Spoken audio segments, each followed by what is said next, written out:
Odamlar hayotda juda kech anglaydigan 11 haqiqat. Birinchisi, qancha kam gapirsang so'zlaring shunchalik qadrli bo'ladi.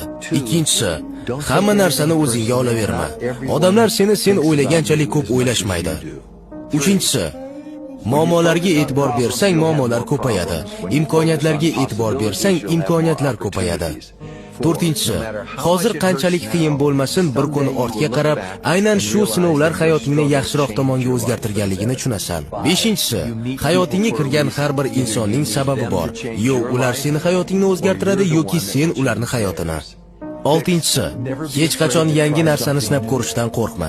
Faqat bilgan chegarangda yashasang, hayoting zerikarli bo'lib qoladi. Yettinchisi, bir lahzaning qadrini u xotiraga aylangandan keyingina chinakamiga tushunib yetasan. Sakkizinchisi, minnatdor bo'ladigan narsalarga e'tibor berishni boshlasang, yetishmayotgan narsani kamroq o'ylaysan.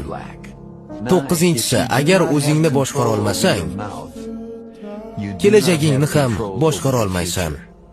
10-si, hayot oynaga o'xshaydi. Sen qanday fikr bilan qarasang, u ham senga shunday javob qaytaradi.